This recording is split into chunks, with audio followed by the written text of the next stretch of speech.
বাংলাদেশের মানুষের ভোটাধিকারকে নিয়ে বিদেশি রাষ্ট্রের খুব বেশি কারো কোনো মাথা ব্যথা কি আছে?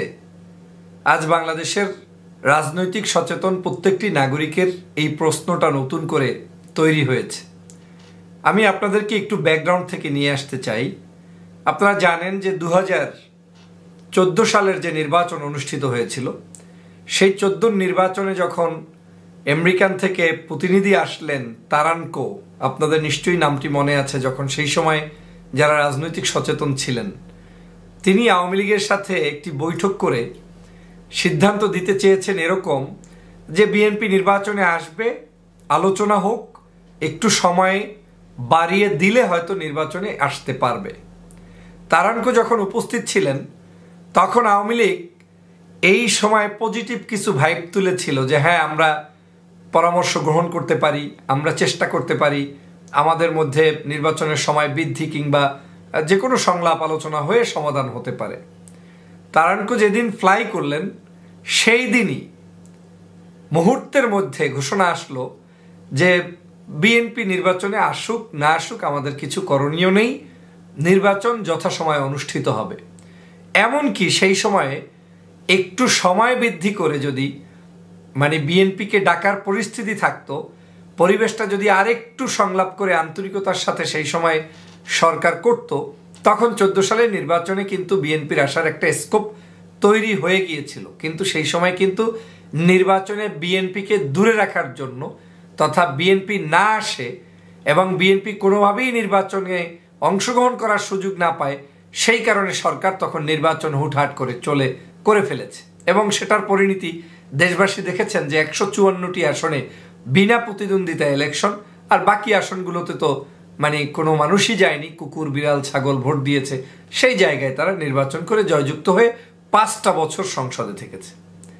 আপনারা কি দেখেছেন যে এই 5 বছরে এই সরকারকে নামানোর জন্য আপনার কোনো বিদেশি বন্ধু রাষ্ট্র বিন্দুমাত্র আপনার পাশে ইফেক্টিভ কোনো ওয়ার্ক করে সহযোগিতা করতে পেরেছে বা করেছে?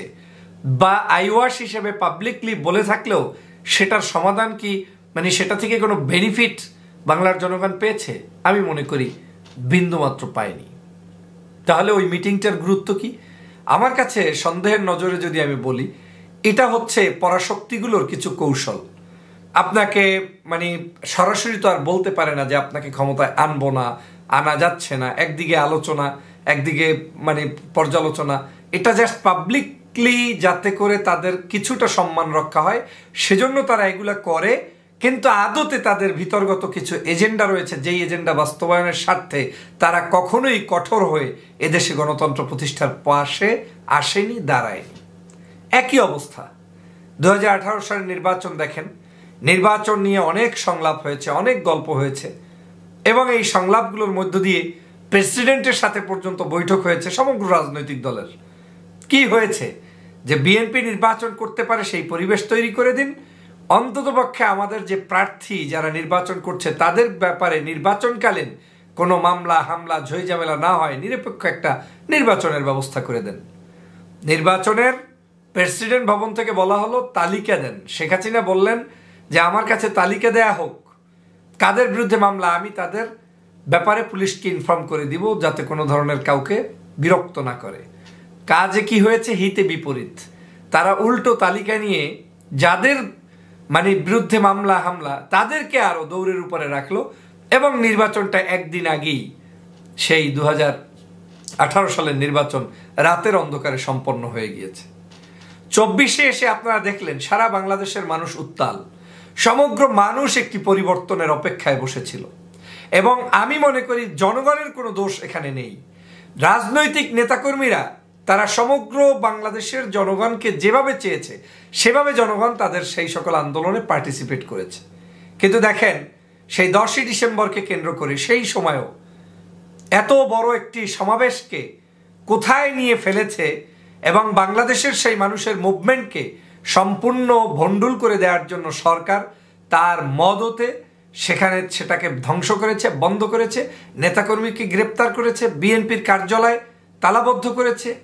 এই সব কিছুর পরেও কাগজে বাঘেরা শুধুমাত্র বিবৃতি দিয়েই সমাপ্তি থেকেছে। এবং আমরা বিদেশিদেরকে দেখতে আসলাম, বাংলাদেশে যখন ঘুরতে আসলো, তারা সেখানে এ মন্তব্য করেছে যে আপনারা তাদেরকে অ্যাটলিস্ট সমাবেশ করতে দিয়েছেন, সেটা ভালো কাজ করেছেন। একদিকে গণতন্ত্র শেষ, ভোটাধিকার নাই, আর একটা সমাবেশ কোন গরুর মাঠে করতে দিয়েছে, সেটা কিছুটা ভালো হয়েছে, তাই প্রশংসা করে গিয়েছে সরকারের।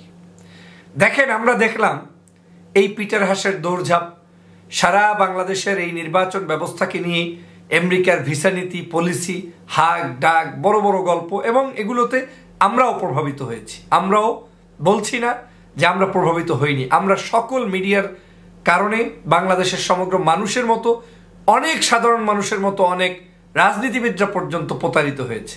কিন্তু দেখেন, তাদের এই নির্বাচন প্রক্রিয়া নিয়ে এত ঢাকঢোল ছিল, মনে হচ্ছে যেন যে এই নির্বাচনটা একেবারে পরিশুদ্ধ না হলেই সরকারের পরিবর্তন হয়ে যাবে, ভিসা অ্যাপ্লাই হবে, তাদেরকে রেস্ট্রিকশন নীতিতে নিয়ে আসা হবে, সব হবে।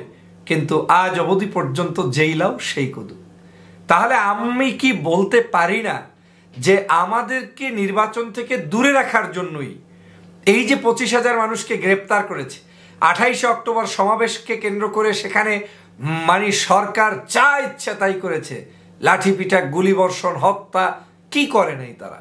ট্রেনে আগুন, বাসে আগুন, সব কিছু করার পরে মামলা টামলা দিয়ে তারপরেও কি আমার সেই বিদেশি বন্ধুদের চোখে পড়ে নাই যে এদেশে আর নির্বাচনের পরিস্থিতিই নেই? উল্টো সম্পর্ক উন্নয়নের জন্য বিভিন্ন বক্তব্য দিয়ে যাচ্ছে। তাহলে কি দাঁড়ালো? 2013 থেকে 24 পর্যন্ত যেই সময়টাই আপনি পার করছেন, প্রত্যেকটি নির্বাচনকে কেন্দ্র করে নির্বাচনের ঠিক 1 বছর 6 মাস আগে তারা গরম হয়ে তাদের উপরে আপনাদেরকে আস্থা তৈরি করানোর জন্য চেষ্টা করে। আপনারা যখনই তাদের উপর নির্ভরশীল হয়ে বসে থাকবেন বা তাদের আশায় একটু ভদ্রভাবে আচরণ করবেন, গণতান্ত্রিক প্রক্রিয়াকে সুসংহত করতে ভালো আচরণ করে আপনি মিছিল মিটিং করবেন, কোনো রাগ ঢাক দিবেন না, সরকারকে মুগুর নিয়ে নামবেন না, তো স্বাভাবিক ব্যাপার, মানুষ সেই কাজ করতে থাকবে আর সরকার সময় মতো আপনার মাথায় বাড়ি মেরে তার ক্ষমতা তিনি নিয়ে যাবেন। বিদেশিরা আবার 2 মাস 1 মাস পরে চুপ হয়ে বসে থাকবে। তাহলে আমি মনে করি বাংলাদেশের 13 থেকে 24 পর্যন্ত এই সময়টাতে একটা সেশনেও মূলত আমাদের কোনো বন্ধু ছিল না। এখন অনেকে বলতে পারেন না, আমাদের ছিল, আমাদের জন্য যথেষ্ট করছে। যথেষ্ট কিছুই হয়নি। বাংলাদেশের পরিবর্তন করতে তাদের কাছে গোয়েন্দা রিপোর্ট আছে, তাদের কাছে সব তথ্য আছে। এদেশের পুলিশ কত লক্ষ, শেখ হাসিনার লোক, প্রশাসনে কত লক্ষ তাদের লোক, সব তারা জানে। তাহলে এই দেশে কোন পদ্ধতি অ্যাপ্লাই করলে পরিবর্তন হবে সেটা তারা আমার চাইতে আপনার চেয়ে ভালো জানে। আমার কেন জানি মনে হচ্ছে যে মূলত একটি পরিকল্পিত উপায়ই বাংলাদেশে বিএনপি যাতে ক্ষমতায় আসতে না পারে, বিরোধী মতের আন্দোলন যাতে চাঙ্গা হয়ে শক্তিশালী ভূমিকা রেখে তারা ক্ষমতার পরিবর্তন করাতে না পারে, সে কারণেই এই ধরনের ছলছাতুরি কলাকৌশল। না হয় আউটকাম কি? আমার তারানকে আমার পক্ষে এসে বিবৃতি দিলেন, মিটিং করলেন, তাতে আমার কি লাভটা হয়ে গেল? করার পরে তো আপনি ফ্লাই করলেন আর আমার নির্বাচন 14 সাল শেষ হয়ে গেল। 18 সালে আপনারা আমাদেরকে সমঝোতার জন্য বললেন, সমঝোতা হলো, সব হলো, 6টা সিট ধরিয়ে দিয়ে নির্বাচন রাতের অন্ধকারে করে ফেলেছে। কি এরপরে আউটকামটা আছে বলেন? রিপোর্টটা কি আছে? 24-এ এসে নির্বাচন, সমগ্র বাংলাদেশের লক্ষ লক্ষ নেতাকর্মী জীবন দিয়েছে, রাস্তায় রাস্তায় নেমেছে, এমন কোনো জায়গা নাই, অলিতে গলিতে মানুষ আসে নাই, সেখানেও আপনার তাদের সাথে প্রতারণা করা হয়েছে। আর যারা স্যাংশন খাবেন তাদেরকে আপনারা স্যাংশন না দিয়ে বৈঠক করছেন, তাহলে কি এটা প্রতারণার সামিল নয়? পাশাপাশি পাশের দেশ ভারতের চক্রান্ত, অন্যান্য দেশের চক্রান্ত তো আছেই, তারা তো আমাদের পিছনে লেগেই আছে, এদেশের গণতন্ত্র হত্যার পিছনে লেগেই আছে। কিন্তু আমি আজ যে কথাটা বলতে চাই, আমাকে আপনি সহযোগিতার নাম দিয়ে আমার শক্তিটাকেও আরো খর্ব করে দিয়ে মূলত আপনি কি তাদের উদ্দেশ্য সার্ভ করছেন কিনা, এটা বাংলাদেশের জনগণ এখন প্রশ্ন রাখছে, আমিও রাখছি। আমার কাছে মনে হচ্ছে সেটাই হচ্ছে। তাহলে এখান থেকে মুক্তি পাওয়ার উপায় কি? মুক্তি পাওয়ার উপায় হচ্ছে ফেসিবাদের কবল থেকে বাংলার জনগণকে জনগণের অধিকার প্রতিষ্ঠার জন্য নামতে হবে। কোনো এখন আর আমাদের বন্ধু নাই, কারণ এই সরকার যে পরিমাণ অর্থ ব্যয় করছে, টাকা পয়সা ব্যয় করছে, নীতিগত কোনো ভালো মানুষ আপনার পাশে এসে দাঁড়াবে না। পৃথিবীর সব জায়গায় এখন নীতিহীনদের পদচারণায় মুখরিত। এখন বিমান কিনবেন এক দেশ থেকে, জমি দিয়ে দিবেন একজনকে, গ্যাস দিয়ে দিবেন একজনকে, করিডোর দিয়ে দেবেন একজনকে, বাহ, আপনাকে তো তারা সমর্থন করবেই।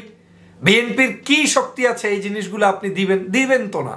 আপনি তো দেশ বিক্রি করবেন না, যেহেতু করবেন না তখন আপনার কাজ হচ্ছে জনগণকে নিয়েই শুধু কাজ করতে হবে। আমাদের আর একটিবারও একটা সেকেন্ডের জন্য কোনো মানুষের কথায়, কোনো বিদেশিদের কথায়, কারো প্ররোচনায় আমার মনে হয় এমনকি তাদের সাথে কোনো ধরনের এই আমাদের আপডেটই দেওয়ার প্রয়োজনীয়তা নেই। বাংলাদেশের জনগণকে যতদূর সম্ভব আমাদের এখন ঐক্যবদ্ধভাবে আন্দোলনে নামানো দরকার। এর বিকল্প আছে বলে আমার মনে হয় না। বাংলাদেশের জামাত, বাংলাদেশের চরমনাই, বাংলাদেশের হেফাজত, বাংলাদেশের অন্য অন্য মানুষদেরকে নিয়ে গণতান্ত্রিক আন্দোলনে যারাই ঝাঁপিয়ে পড়তে চায় সবাইকে নিয়ে সংগ্রাম করে নিজ দেশের আজকের পরিবর্তন করা, এদেশে গণতন্ত্র প্রতিষ্ঠা করা।